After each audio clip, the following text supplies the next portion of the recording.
कोणीतरी आपल्याला विचारलं की तू फ्री आहेस का, माझं एक काम होतं तुझ्याकडं, करणार काय माझं ते काम, असं म्हटलं की आपण आपलं काय काम आहे का नाही, आपलं काम मग बाजूला ठेवून आपण त्या समोरच्या व्यक्तीसाठी अवेलेबल होतो. आणि मग ती समोरची व्यक्ती म्हणते तू किती भारी आहेस, माझं म्हणजे सगळं काम ऐकतेस, तू किती चांगले आहेस. सो हाय, मी ऋतुजा, आणि ही गोष्ट आपण सगळ्यांनीच केलेली आहे किंवा अजून पण करत आहे.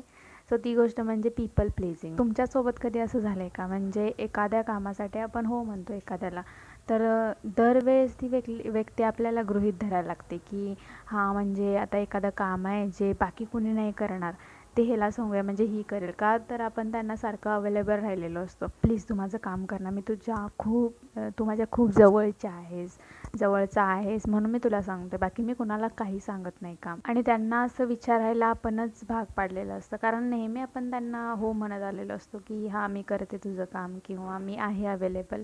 आणि मग त्यांना वाटते की बाकी कोण करणार नाही, ही व्यक्ती करणार, सो हिला आपण सांगूया, म्हणजे तू नेहमी फ्री आहेस किंवा हिला काही काम नाही असं समजून तुमच्याकडे ती कामं दिली जातात आणि आपण ती करतो. कधी कधी तर ते काम आपल्याला येत नसते, तरी पण आपण ते काम घेतो आणि बाहेरून कुणाकडून आपणच करून देतो. का तर समोरच्या माणसाला राग येऊ नये, ती माझ्यावरती रुसू नये असं आपल्याला वाटत असतं. आणि समोरच्यांची काळजी करत करत आपण स्वतःची काळजी करायचं विसरतो. आणि हे सुरुवातीला खूप गोड वाटतं, म्हणजे चांगलं आहे, स्वीट वाटतं की समोरचा माणूस आपल्याला म्हणतो तू किती चांगले आहेस, मग तेव्हा आपल्याला चांगलं फील होतं म्हणजे मला कोणतरी चांगलं म्हणतंय असं वाटतं. पण त्या ट्रॅपमध्ये आपण अडकतो आणि ती माणसं आपल्याला गृहीत धरायला लागतात आणि नेहमी आपण त्यांच्यासाठी अवेलेबल होतो आणि मग नंतर आपल्याला नाही म्हणायला खूप अनकम्फर्टेबल होतं आणि मग त्यांना जसा हवं आहे तसं आपण वागतो. आणि असं केल्यामुळं काय होतं की आपला स्वतःचा टाईम राहत नाही, आपला जो टाईम असेल तो पण त्यांचा टाईम, आणि जी आपली एनर्जी आहे ती आपण त्यांच्या कामासाठीच घालवतो किंवा ते मला काय म्हणतील मी नाही म्हटलो तर हे विचार करण्यात घालवतो. आणि जर का आपण चुकून एक दिवस नाही म्हटलो एखाद्या कामासाठी त्या व्यक्तीला किंवा त्या व्यक्तींना, तर मग समोरून ॲन्सर असा येतं की तू आता बदलली आहेस, तू पहिल्यासारखी नाही आहेस, म्हणजे तुला आता खूप इगो आला आहे म्हणून माझं काम करत नाही आहेस. असे आन्सर आपल्याला तेव्हा का भेटतात, कारण तेव्हा आपण स्वतःसाठी वेळ देत असतो आणि स्वतःसाठी स्टँड घेत असतो.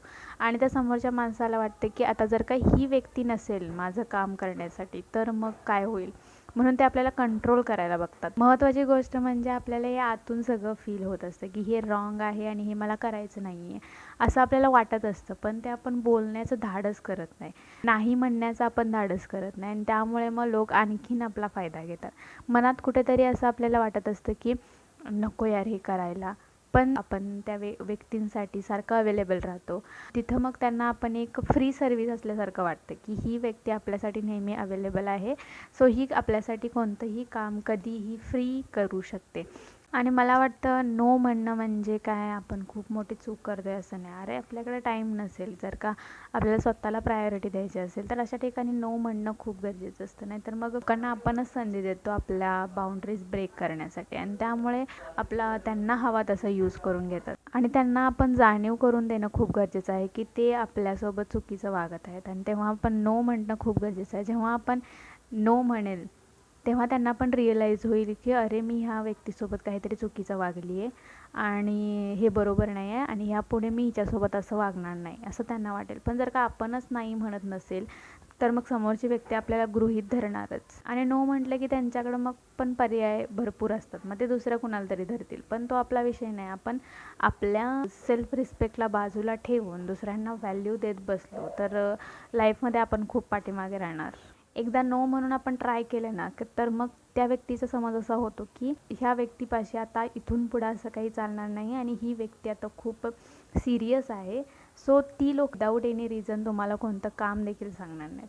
सो त्यामुळं स्वतःसाठी स्टँड घेणं खूप गरजेचं आहे. मला वाटतं caring for others is beautiful, but जर का आपण त्या गोष्टीसाठी स्वतःला विसरत असेल तर ती गोष्ट अजिबात चांगली नाही. हे आपल्याला फील होतं की ही गोष्ट माझ्यासोबत बरोबर चालेल नाही, पण तिथं आपण स्वतःसाठी स्टँड घेत नाही, आणि ह्या छोट्या छोट्या गोष्टींमधूनच आपण तिथं आपली सेल्फ रिस्पेक्ट आणि आपली व्हॅल्यू घालवून बसतो आणि नंतर मग आपल्याला असं वाटतं की अरे माझ्यासोबत असं का झालं. त्याला पूर्ण कारणीभूत दुसरा व्यक्ती, समोरचा व्यक्ती नाही तर आपणच असतो. कारण समोरचा व्यक्ती आपल्यासोबत कसं वागणार हे त्याच्या हातात नसते, हे आपल्या हातात असते की त्याला आपण कसं आपल्यासोबत वागू द्यायचं.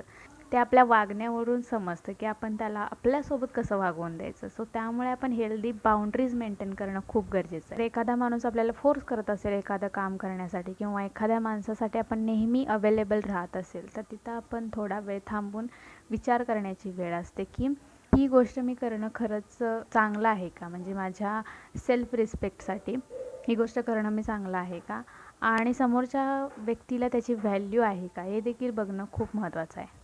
तर ह्याबद्दल तुमचं काय मत आहे मला कमेंटमध्ये नक्की सांगा आणि thank you for watching my video. Bye bye.